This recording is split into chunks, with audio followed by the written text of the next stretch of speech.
Hello बच्चों, एक बार फिर से आप सभी का बहुत बहुत स्वागत है द्रोण स्कूल में। आज की इस वीडियो में हम लोग आरटीपी यानी कि रिवीजन टाइम प्रैक्टिस जो हमारा चल रहा है नवोदय विद्यालय की तैयारी के लिए, उसी में अगला वीडियो कंटिन्यू करने वाले हैं आरटीपी 8 का पार्ट नंबर 2। ठीक है, जिन बच्चों को नहीं पता है, जो बच्चे पहली बार इस प्लेटफॉर्म पर जुड़ रहे हैं, पहली बार द्रोण स्कूल पे आ रहे हैं, उन्हें मैं बता दूं कि नवोदय विद्यालय की तैयारी के लिए हम लोग रिवीजन टाइम प्रैक्टिस चला रहे हैं। Already we have completed our syllabus, तो इसीलिए हम लोग अब रिवीजन करना स्टार्ट कर दिया हम लोगों ने। और ये रिवीजन टाइम प्रैक्टिस हम लोग चला रहे हैं, जिसका पीडीएफ आपको द्रोण स्कूल के ऐप में मिल जाएगा और सोल्यूशन आप यहाँ देख ही रहे हो, जिसकी हम लोग सीरीज चला रहे हैं। और अगर आप द्रोण स्कूल का ऐप डाउनलोड करते हो तो वहाँ पे आप देखोगे कि बहुत सारे कोर्सेज आपके लिए हैं, नवोदय विद्यालय के लिए भी और सैनिक स्कूल के लिए भी। सैनिक स्कूल के लिए हमारा फौजी बैच चल रहा है, जिसमें एनरोल करके आप सैनिक स्कूल 2023 की तैयारी कर सकते हो। 2023 की तैयारी फौजी बैच में आप कर सकते हो। और इसके अलावा अर्जुन बैच में एनरोल करके आप अभी बढ़िया से नवोदय विद्यालय की तैयारी कर सकते हो। अर्जुन बैच में बहुत सारे फीचर्स हैं, जैसे कि आपको पूरा का पूरा थ्योरी लेक्चर तो मिलेगा ही, साथ ही पीडीएफ वगैरह नोट्स आपको मिलेंगे। इसके अलावा आपको मॉक टेस्ट अलग से मिलेगा, मॉडल पेपर अलग से मिलेगा, प्रीवियस ईयर के क्वेश्चन अलग से मिलेंगे, सारे के सारे सोल्यूशन भी आपको मिलेंगे, ताकि कुछ समझ में ना आए तुरंत सोल्यूशन देख करके आगे बढ़ो। टाइम हमारे पास बहुत कम है ना। तो ये पूरा का पूरा पैकेज है नवोदय विद्यालय की तैयारी के लिए, तो आप अर्जुन बैच ज्वाइन कर सकते हैं। अगर आपको अलग से मॉडल पेपर की सीरीज चाहिए तो 50 मॉडल पेपर का सीरीज भी हमारे ऐप में है। इसके अलावा 10 मॉक टेस्ट की भी सीरीज है, तो मॉक टेस्ट भी आप ज्वाइन करके अपना स्कोर खुद चेक कर सकते हैं टाइमिंग के साथ। पूरा एक एग्जाम वाली फीलिंग आएगी कि हाँ भाई एग्जाम हॉल में बैठ करके एग्जाम दे रहे हैं। हाँ, बशर्ते आपको ये करनी होगी कि अपने तरफ से ईमानदारी बरतनी होगी, क्योंकि वहां पे कोई इन्विजिलेटर तो है नहीं। ऐप में आपको अपने आप से ईमानदारी बरतनी होगी और टेस्ट वगैरह दो अच्छे से देखो कि कितना स्कोर आपका आ रहा है। कमेंट सेक्शन में लिखना जरूरी है सारी चीजें, ठीक है। लाइव टेंट कोड का यूज करके आप किसी भी कोर्स पे 10% का डिस्काउंट ले सकते हैं। ऐप में ये कोड यूज करने का फीचर है, कूपन कोड यूज करने का फीचर है, तो you can use this code and you can get 10% discount on every course. किसी भी कोर्स पे आप ले सकते हैं 10% का डिस्काउंट। चलो फिर स्टार्ट करते हैं आज का सेशन। आज का सेशन आरटीपी नंबर 8 पार्ट 2 हम लोग करने वाले हैं। चलो स्टार्ट करते हैं। अच्छा सुनो, तुम्हें ना अगर कुछ डेमो लेक्चर्स वगैरह देखना होगा तो किसी भी बैच में क्लिक करके आप फ्री लेक्चर्स के अंदर देख सकते हैं। बहुत सारे फ्री लेक्चर्स दिए हुए हैं आप सभी के लिए। स्टार्ट करते हैं आज का हमारा पार्ट नंबर 2 आरटीपी 8 का। तो आरटीपी 8 हमारा एक नियम का यानी कि यूनिटरी मेथड का आरटीपी है, जिसमें हमने ऑलरेडी एक पार्ट कंप्लीट कर लिया है and second part we are going to cover in this video. So we will cover in very detail each and every question we will cover in this video, ठीक है। जो भी बचे हुए हैं, पहले हमने 10 तो ऑलरेडी कर लिया है और इसमें 10 और क्वेश्चन हम लोग करने वाले हैं एंड फाइनली इसको आरटीपी को खत्म कर देंगे, आरटीपी 8 को। आई मीन उसके बाद अगला आरटीपी हम लोग चलाएंगे। तो ये सारे क्वेश्चन जो आप देख रहे हो ना, ये हमने तो कर ही लिए हैं। अगर आप फॉलो करते हुए आ रहे हो सीरीज को तो आपको पता होगा, बाकी नहीं फॉलो करते आ रहे हो तो प्लीज जाओ शुरू से और देखो, सारे के सारे वीडियोस आपको देखने हैं। ये इतने इंपॉर्टेंट वीडियोस हैं ना, इनको देख लिए ना तो आप समझ लो कि मैथ्स की नैया तुम्हारी पार हो जाने वाली है। इसलिए सारे वीडियोस देखो, तुम्हारे फायदे की चीज़ है, यूट्यूब पे फ्रीली अवेलेबल है, तो आप जरूर से देखें। क्वेश्चन नंबर 11 पे चलते हैं। क्वेश्चन नंबर 10 तक हमने कर लिया था, ये रहा क्वेश्चन नंबर 11। देखो एक चीज करना कि तुम ना सभी लोग, आप सभी क्या करना, कॉपी पेन लेकर के बैठना। मेरे सॉल्व करने से पहले खुद ही सॉल्व करना, देखना कि क्या आपका आंसर आ रहा है, कहीं गलती कर रहे हो क्या। अगर कहीं गलती कर रहे हो तो उसको सुधारने की कोशिश करना। जो शॉर्ट ट्रिक मैं बताऊंगा, जो मेथड बताऊंगा, उसको अपना करके देखना कि टाइम कितना कम आपका लग रहा है। और टाइम का ही सब खेल है ये, इस एग्जाम में सभी खेल टाइम का ही है। अगर आपने टाइम कम लगा लिया, आपने सारे क्वेश्चन अटेंड कर लिए, तो समझ लो फिर आपके बल्ले बल्ले है भाई, ठीक है। क्वेश्चन नंबर 11 देखो क्या कह रहा है कि एक स्टोर 8 सेबों के पैकेट को 35 रुपए में तथा एक सेब 5 रुपए में बेचता है, ठीक है। मतलब एक पैकेट रखा हुआ है दुकान में, 8 सेब का पैकेट है। एक ऐसा पैकेट है जिसमें 1 2 3 4 5 6 7 8 छोटे छोटे सेब बना दिए मैंने, तो 8 सेब रखा हुआ है जिसका दाम है 35 रुपया। और अगर अलग से एक सेब खरीदते हो, कुछ अलग से ऐसा इस तरह से एक सेब खरीदते हो, है ना, तो ये आपको मिलेगा 5 रुपया में। कितने में? 5 रुपये में। कह रहा है कि एक व्यक्ति 25 सेब खरीदता है तो उसे कितनी राशि देनी पड़ेगी। अब देखो, वो अगर बुद्धू आदमी है तो 25 एक एक करके खरीदेगा, एक एक सेब 25 एक एक करके खरीदेगा। एक सेब का दाम 25, तो एक सेब का दाम 5 रुपया है, तो 25 सेब का दाम 25 25 125, तो उसको 125 रुपए देना होगा। और ऑप्शन में भी दे रखा है, देखो यहां पे ऑप्शन में भी दे रखा है, तो वो 125 मार के चलाएगा ऑप्शन। और फिर लो, जब रिजल्ट आया नवोदय में हुआ ही नहीं, फेल हो गया। क्यों? क्योंकि देखो अगर वो द्रोण स्कूल का विद्यार्थी है तो बहुत समझदार है, वो क्या सोचेगा कि भाई 8 सेबों का जो पैकेट है वो सस्ते में मिल रहा होगा, है ना। देखो 8 सेबों का पैकेट सिर्फ 35 रुपये मिल रहा है, लेकिन अगर 8 सेब को अलग अलग लेता तो 8 पंजे 40 रुपये मिलता है ना, तो सस्ता है ना। तो 8 सेबों का पैकेट, तो वो 3 पैकेट खरीद लेगा। क्या करेगा? इंग्लिश में आप पढ़ सकते हो, क्वेश्चन देख लो। इंग्लिश वाले पढ़ लेना, ज़्यादा क्वेश्चन वगैरह पढ़ने में ध्यान नहीं देंगे, आंसर कैसे लिखना है, मतलब कैसे आपको अप्रोच करना है क्वेश्चन को, एंड कैसे शॉर्ट ट्रिक का यूज़ करके टाइम अपना बचाना है, इस चीज़ पे हमें फोकस करना है अभी। तो देखो यहाँ पे 8 सेब अगर वो खरीदता है तो 35 रुपये का मिलता है, यानी कि एक पैकेट खरीदता है तो 35 रुपये का मिलता है। अच्छा 25 सेब टोटल खरीदा, यानी क्या मैं बोल सकता हूँ कि इन 25 सेबों को वो कुछ इस तरह से बांट सकता है 24 प्लस 1। मैंने ऐसा क्यों किया ये सोचो, 24 सेब अगर वो खरीदता है तो एक पैकेट में 8 सेब है, तो 3 पैकेट अगर उसने खरीद दिया, देखो 8 का एक पैकेट उसने खरीदा और 3 पैकेट खरीद लिया, तो 24 पैकेट 24 सेब हो जाएंगे, है ना, प्लस एक अलग से खरीद लिया, एक एक्स्ट्रा खरीद लिया। सुनो 3 पैकेट वो खरीद रहा है, 3 क्या खरीद रहा है, 3 पैकेट खरीद रहा है, 3 पैकेट खरीद रहा है, और एक पैकेट का दाम हम जानते हैं कि यहाँ पे दिया हुआ है 35 रुपीज़ है। कितना है एक पैकेट का दाम, देखो इस पैकेट का दाम कितना है 35 रुपीज़, ठीक है, तो एक पैकेट का दाम 35 रुपीज़ है, 3 पैकेट उसने खरीदा, तो 3 पैकेट के हिसाब से 35 रुपए के हिसाब से 35 तिहाई 105 रुपया तो उसको ये देना पड़ गया, राइट। अच्छा एक सेब उसने अलग से खरीदा, तो एक सेब का दाम 5 रुपये इसको और देना पड़ेगा, तो 105 प्लस 5 ये टोटल मिलाकर के कितना हो जाएगा, बोलो बेटा, टोटल मिलाकर के 110 रुपया। कितना हुआ 110 रुपया टोटल मिलाकर के इसको देने होंगे, यानी कि option number B will be the correct answer, not option number, sorry option number D will be correct answer, not option number B. देखो कितना रुपया बचा लिया, अगर वो एक एक करके खरीदता, बुद्धू जैसे खरीदता, तो भाई 125 रुपये देने पड़ते, और अभी जब वो पैकेट अलग से खरीद रहा है और एक सेब जो बचा उसको अलग से खरीद रहा है, तो उसका फायदा हो गया ना, उसको 5 रुपये का कितना 15 रुपये का फायदा हो गया, 15 रुपये का उसको फायदा हो गया। ऑप्शन नंबर डी, जो चीज़ 125 की मिलनी थी वो उसे मिल गई 110 में, है ना चालाक।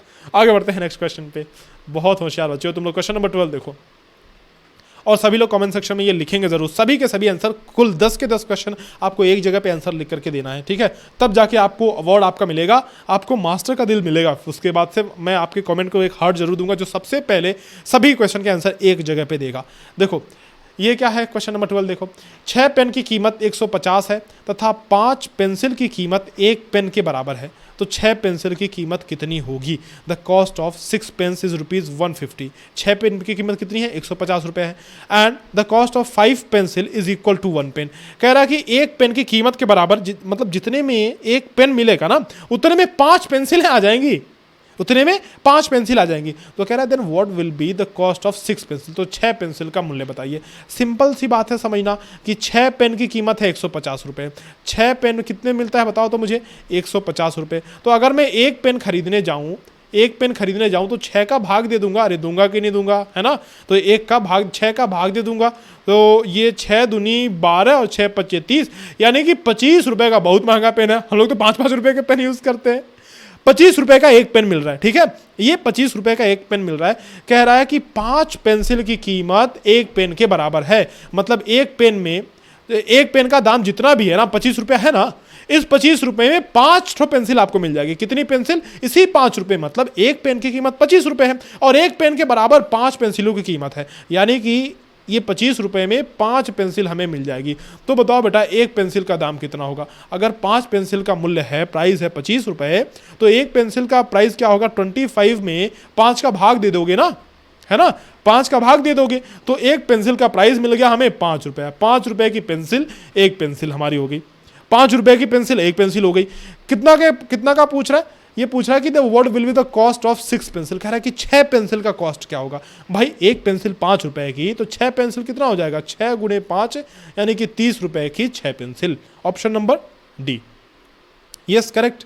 चलो बढ़ते हैं अगले क्वेश्चन पे। नेक्स्ट क्वेश्चन देखो, यस बहुत बढ़िया। चलो क्वेश्चन नंबर 13, ये देखो जल्दी जल्दी करेंगे, थोड़ा टाइम ज़्यादा नहीं लेंगे।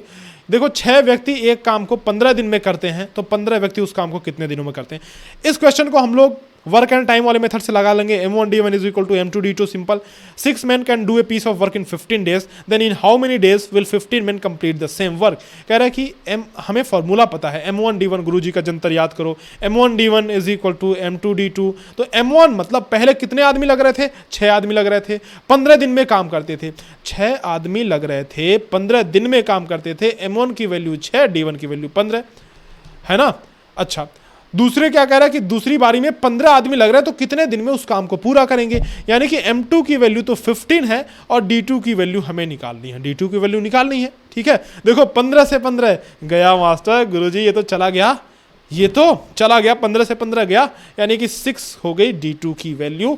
6 दिन लगेंगे, जब वो 15 आदमी अगर भिड़ जाएंगे काम को करने ना, तो काम को 6 दिन में निपटा देंगे। देखो कितने मेहनती आदमी है, इतने ही मेहनती तुम्हें भी बनना है। बहुत अच्छे से क्वेश्चन को, सभी को क्वेश्चन को सॉल्व करना है।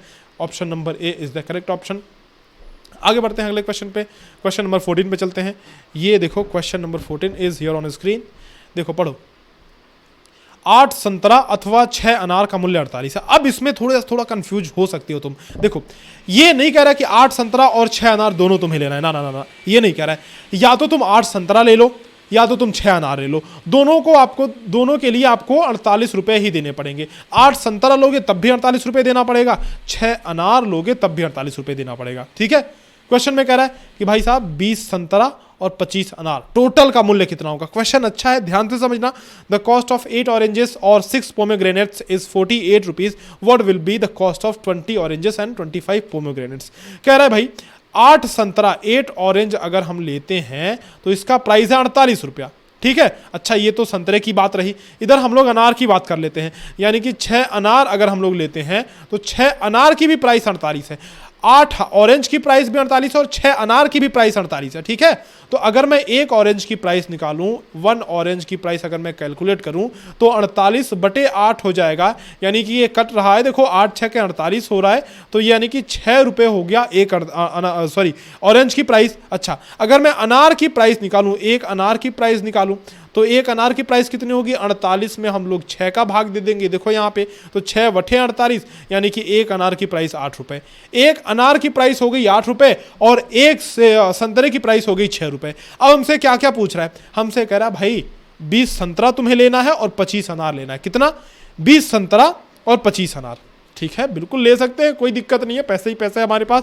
20 संतरा लेना है, ठीक है ले लो जी, तो 6 गुणे 20 कर देंगे। 25 अनार लेना है तो 8 में 25 का गुणा कर देंगे। 20 6 का 120 रुपये का संतरा हो गया और 25 गुणे 8 यानी कि 200 रुपये का अनार हो गया। 120 का संतरा, 200 का अनार, टोटल कितना हुआ 120 plus 200। So this is going to be equal to कितना हो रहा है, ये 200 प्लस 120 320 रुपये का टोटल खर्चा आया। टोटल खर्चा 320 रुपये का फल एक दिन में खा लेगा, कौन खाएगा बताओ, खा लोगे तुम लोग। 320 रुपये हमारा सही आंसर है, ऑप्शन नंबर सी। ठीक है, आगे बढ़ते हैं क्वेश्चन नंबर 15। 6 क्वेश्चन और हैं, जल्दी जल्दी करने की कोशिश करेंगे। नेक्स्ट क्वेश्चन देखो, question number 15 is here on your screen. देखो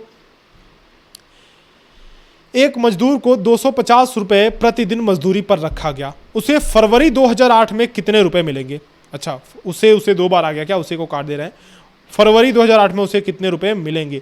अ labourer is hired for ₹250 per day, how much money will he get in February 2008। अब देखो यहाँ पे थोड़ा दिमाग आपको लगाना है। लीप ईयर का कॉन्सेप्ट याद है, लीप वर्ष का कॉन्सेप्ट, अरे बताया था ना हमने। लीप वर्ष का कॉन्सेप्ट क्या होता है कि जो भी फरवरी मतलब जो भी ईयर 4 से विभाजित होता है उसको लीप ईयर बोलते हैं। लेकिन एक ही कंडीशन नहीं थी, एक और कंडीशन थी। कब के लिए, जब वो सेंचुरी में आते हैं, जब ईयर शताब्दी में हो, जैसे 400 हो, 800 हो, 1600 हो, 2000 हो, इस तरह के 100 के मल्टीपल में जब ईयर हो तो एक ट्रिक और काम करती थी, वो मुझे लिख करके बताना वो कंडीशन क्या थी। लेकिन फिलहाल 2008 की फरवरी में कितने दिन होंगे, सबसे पहले ये जांचते हैं कि भाई ये लीप ईयर है कि नहीं। अगर ये लीप ईयर होगा तो इसकी फरवरी में 29 दिन होंगे, और लीप ईयर नहीं होगा नॉर्मल तो 28 ही दिन होंगे, है ना। अच्छा एक बड़ा रोचक सा इसमें एक चीज़ है कि जिसका किसी का होता है ना 29 फरवरी को किसी का जन्मदिन पड़ जाता है, उसका जो डेट ऑफ बर्थ होता है, जो बर्थडे होता है, 4 साल में एक बार आता है। कितने लोग हैं ऐसे, कमेंट सेक्शन में लिख करके बताओ।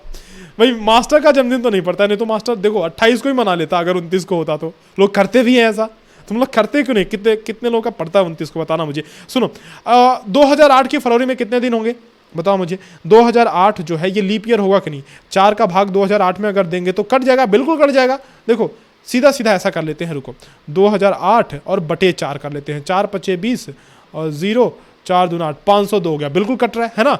और वैसे भी लास्ट के 2 अंक 4 से विभाजित हैं तो कटेगा ही कटेगा।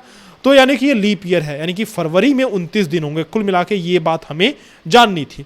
तो एक दिन का उस मजदूर को मिलता है 250 रुपये, तो फरवरी में कितना मिलेगा, यानी कि 29 दिन के लिए 29 डेज के लिए हमें कैलकुलेट करना है। तो 250 गुणे 29। अब ये करके मुझे बताना, तुम लोग कमेंट सेक्शन में लिखो, ये सभी के सभी करके मुझे बताओ, ठीक है। अगले क्वेश्चन पे चलते हैं, क्वेश्चन नंबर 60। सिंपल, ये गुणा कर लेना है, आपका आंसर आ जाएगा। नेक्स्ट क्वेश्चन देखो, 12 किलोग्राम शक्कर में 80 ग्राम के कितने पैकेट बनेंगे? How many packets of 80 grams will be made in 12 kilogram of sugar? कह रहा है कि 80 ग्राम के 12 किलोग्राम का टोटल एक शक्कर का पूरी बोरी हमारे पास है, झोला एक है, बोरी तो बहुत बड़ी हो जाएगी, 50 किलो, 100 किलो, 1 कुंटल, 2 कुंटल इस तरह का, लेकिन 12 किलोग्राम शुगर का एक झोला है हमारे पास, चीनी का झोला है 12 किलोग्राम, जिसमें 80 ग्राम के पैकेट आपको बनाने हैं। लेकिन उससे पहले एक काम हमें ये करना होगा कि 12 किलोग्राम है ना, इसको ग्राम में बदल लेते हैं। तो 12 किलोग्राम को ग्राम में बदलने के लिए 12 गुणे 1000 कर देंगे, यानी कि हमारा हो जाएगा 12000 ग्राम हो जाएगा। तो total we have 12000 gram of sugar. ठीक है, 80 ग्राम का पैकेट बनाना है, अरे छोटा छोटा पैकेट आपको बनाना है इसमें से। तो 12000 ग्राम टोटल है, और 12000 ग्राम में 80 ग्राम के पैकेट बनाने हैं। तो देखो 0 से 0 ये तो गया मास्टर, ये देखो 8 एकन्ने 8 और 8 पंजे 40, 150, total 150 packets will be made out of 12,000 grams of sugar, है ना। तो कितने होंगे? 150 packets, 150 packets, option number B सही है। नेक्स्ट चलते हैं, अगले क्वेश्चन पे चले। चलो भाई, चलो चलो चलो चलो नेक्स्ट क्वेश्चन। ये देखो क्वेश्चन नंबर 17 देखो, 10 मोबाइल की कीमत 1,20,000 है तथा 3 अलमारी की कीमत 1 मोबाइल के बराबर है। भाई मोबाइल इतने महंगे हो गए कि 1 मोबाइल के बदले 3 अलमारी मिल जाएगा आपको, ले जाओ 3 कमरों में रख लो अलग अलग अलमारी। तो 11 अलमारी की कीमत क्या होगी, ये हमें बताना होगा कि कीमत होगी, यहाँ पे क्या लिख लो ना कि कीमत होगी, या फिर डैश लिख लो, ऐसे कुछ भी। The cost of 10 mobiles is ₹1,20,000 and the cost of 3 almiras is equal to the 1 mobile, then what will be the cost of 11 almiras? देखो 10 मोबाइल की कीमत इतनी है, तो ऐसे लिखो 10 मोबाइल जो आते हैं, 10 मोबाइल आते हैं आपके 1,20,000 में आता है 10 मोबाइल, ठीक है। अच्छा, 1,20,000 में अगर 10 मोबाइल आता है तो एक मोबाइल यानी कि 0 से 0 काट दो, एक मोबाइल का जो दाम है वो है 12,000 रुपए। एक मोबाइल का दाम कितना? 12,000 रुपए। कह रहा है कि इतने में ना 3 अलमारियां मिल जाएंगी तुम्हें। कितनी? 3 अलमारी मिल जाएंगी, यानी कि 3 अलमारी की कीमत जो है, 3 अलमारी की जो कीमत है वो है 12,000 रुपए। कितने में? एक मोबाइल का दाम है 12,000, और उसी वैल्यू में, उसी प्राइस में, उसी दाम में हमें 3 अलमारियां मिल जाने वाली हैं, यानी कि 3 अलमारी की कीमत है 12,000 रुपए। तो अगर मैं एक अलमारी की कीमत कैलकुलेट करूं, 1 अलमीरा की कीमत जो है वो कैलकुलेट करने के लिए सोचूं मैं, तो 3 का भाग दे दूंगा, तो 12,000 बटे 3, यानी कि ये देखो 4,000 रुपए एक अलमारी की कीमत हो गई। कितनी? एक अलमारी की कीमत। 11 अलमारी की कीमत निकालनी है, तो 4,000 गुणे 11, यानी कि 44,000 रुपए में तुम्हें 11 अलमारी मिल जाएगी। ठीक है, ऑप्शन नंबर ए अपना सही ऑप्शन है। आगे बढ़ते हैं नेक्स्ट क्वेश्चन पे। देखो अगला क्वेश्चन, क्वेश्चन नंबर 18 देखो, 10 किलोग्राम चावल तथा 10 किलोग्राम दाल का मूल्य 350 रुपए। अच्छा, दोनों चावल दाल दोनों का मिला करके, जो पहले हमने क्वेश्चन किया था देखो अनार और संतरे वाला, उसमें क्या था कि चाहे तुम संतरा लो चाहे अनार लो, अलग अलग का कीमत दिया हुआ था, लेकिन इसमें एक में मिला करके, यानी कि 10 किलोग्राम चावल और 10 किलोग्राम दाल दोनों को आपस में हमने मिला दिया, मतलब मिलाया नहीं, ऐसे दोनों को खरीदा। कहने का मतलब 10 किलोग्राम चावल भी खरीदा, 10 किलोग्राम दाल भी खरीदा, दोनों की कीमत को मिला करके 350 रुपए हो रहा है। यदि 1 किलोग्राम चावल का मूल्य 20 रुपया हो तो 1 किलोग्राम दाल का मूल्य, देखो कैसे करेंगे क्वेश्चन समझना। The cost of 10 kg rice and 10 kg pulse is ₹350. If the cost of 1 kg of rice is 20, then what will be the cost of 1 kg of pulse? 10 kilogram चावल का मूल्य कितना है? 10 किलोग्राम चावल और 10 किलोग्राम दाल मिलाकर के 350 रुपया हो रहा है। कह रहा है कि 1 किलो चावल का मूल्य 20 रुपया है, तो 10 किलो चावल का मूल्य, अरे भाई 1 किलो का 20 रुपया है, तो 10 किलो का 200 नहीं हो जाएगा? सीधे सीधे हो रहा है, 1 किलो का 20 रुपये, तो 10 किलो का 20 दहा में 200 रुपये, यानी कि 10 किलो चावल का मूल्य तो 200 रुपये है, और 10 किलो दाल का भी अगर मिला ले तो 350 हो रहा है। तो 200 रुपये तो चावल का हो गया, तो दाल का कितना होना चाहिए? 150 होना चाहिए, तभी तो दोनों मिला के 350 होगा ना। अरे 350 में से 200 घटा दो तो दाल का मूल्य निकल जाएगा, यानी कि 10 किलो दाल का मूल्य 150 रुपये। कैसे हमने निकाला? क्योंकि 10 किलो चावल का मूल्य हमने ऑलरेडी निकाल लिया यहाँ से, तो वो 200 आया, और 350 तो कुल टोटल था ना, तो 350 में से 200 घटा दो तो 150 रुपया दाल का मूल्य निकल जाएगा। तो 10 kg दाल का मूल्य कितना है? 150 रुपया। अरे भाई दाल सस्ता है क्या? दाल जो है सस्ता है चावल से। तो 10 kg दाल का मूल्य वो 150 हो रहा है, तो 1 किलो दाल का मूल्य बताओ बेटा, 1 किलो दाल का मूल्य 0 से 0 ये काट दो, 1 किलो दाल का मूल्य 15 रुपया। What will be the cost of 1 kg of pulse? 15 रुपये में दाल कहाँ मिलता है भाई? लो पहुंचा देना मास्टर के घर तुम लोग 15 रुपए की दाल। हमारे यहाँ तो बहुत महंगा है भाई दाल। Question number 2 questions are left with us, so let us solve them very quickly. Question number 19 and question number 20, 2 more question, जल्दी जल्दी करते हैं, इन सभी क्वेश्चन को भी निपटाते हैं। 2 क्वेश्चन और हैं। देखो, रायपुर से गोरखपुर तक का 3 व्यक्तियों का रेलगाड़ी का किराया इतना है तो 5 व्यक्तियों का किराया, the train fare of 3 person from Raipur to Gorakhpur is 1731, then what will be the fare for 5 person. देखो 3 लोगों का किराया दिया हुआ है, 5 लोगों का किराया निकालना है। शॉर्टकट लगाओ, 5 का निकालना है, 3 का दिया हुआ है, तो 5 को ऊपर रखो, 3 को नीचे रखो। अच्छा, किराया कितना दिया हुआ है तो 1731 दिया हुआ है, तो 1731 का गुणा कर दो, 1731 का गुणा कर दो। ठीक है, यहां पे देखो 3 से काटोगे तो 3 पचे 15 और 3 पचे 15 हुआ, 2 23 हुआ, तो यहां पे 3 सत्ते 21, 3 सत्ते 21, 577 गुणे 5, 577 गुणे 5, 5 सत्ते 35 हासिल 3, 5 सत्ते 35, 3 38 हासिल 3, 5 पचे 3 25 3 28, यानी कि 2885 रुपया, 2885 रुपीज हमारा हो जाएगा क्या? बोलो बोलो, 2885 रुपीज हमारा हो जाएगा क्या? ये 5 व्यक्तियों का किराया। ठीक है, क्लियर है? चलो लास्ट क्वेश्चन आ गए भाई मास्टर, जल्दी जल्दी करते हैं लास्ट क्वेश्चन। गुरुजी क्या बात है, मस्त एकदम खेल खेल में हमने 10 क्वेश्चन निपटा दिए। इसमें देखो एक और क्वेश्चन बचा है, करके जाना सभी लोग। एक फ्रिज तथा एक वॉशिंग मशीन का मूल्य, देखो फिर यहाँ पे दोनों को मिला के बोल रहा है कि फ्रिज और वॉशिंग मशीन दोनों लेते हो ना तो 22,000 रुपए का पड़ेगा। ठीक है भाई, 2 फ्रिज का मूल्य 27,000 है तो 3 वॉशिंग मशीन का मूल्य आपको बताना है। The cost of a fridge and a washing machine is 22,000, the cost of 2 fridge is 27,000, then what will be the cost of 3 washing machine. कह रहा है 2 फ्रिज का मूल्य 27,000 है। अच्छा, 2 फ्रिज का मूल्य अगर है, 2 फ्रिज का मूल्य FRIDG ना, 2 फ्रिज का जो मूल्य है, रेफ्रिजरेटर या फ्रिज बोलो, ये है 27,000 रुपए। तो एक फ्रिज का मूल्य वो कितना हो जाएगा? 27,000 में 2 का भाग दे दो, यानी कि ये कितना हो जाएगा? 13,500। 13,500 रुपया कितना हो गया? एक फ्रिज का मूल्य हो गया। ठीक है, 13,500 रुपये एक फ्रिज का मूल्य हो गया। कह रहा है कि एक फ्रिज और एक वॉशिंग मशीन दोनों का मूल्य मिला करके 22,500 है। फ्रिज का मूल्य हमने ऑलरेडी निकाल लिया 13,500, तो 22,000 में से 13,500 तुम घटा दो। क्या करो? ये लो, लास्ट में हाइलाइटर यूज करने का ध्यान आ रहा है मुझे। चलो भाई लास्ट में एक ही क्वेश्चन में कर लेते हैं। तो 22,000 में से 13,500 घटा दो तो ये बचा 8,500, और जो 8,500 बचा ना वो एक वॉशिंग मशीन का मूल्य है, क्योंकि एक फ्रिज और एक वॉशिंग मशीन दोनों का मिलाकर के 22,000 हो रहा था। हमने हटा दिया 13,500 फ्रिज का, तो वॉशिंग मशीन का बचा 8,500। हमसे पूछ रहा है भाई साहब 3 वॉशिंग मशीन का मूल्य बताओ। एक वॉशिंग मशीन का मूल्य है 8,500, तो 3 का कितना? 8,500 गुणे 3 कर देंगे तो 25,500 ये हो गया। कितना? 25,500 हमारा आंसर होगा ऑप्शन नंबर डी।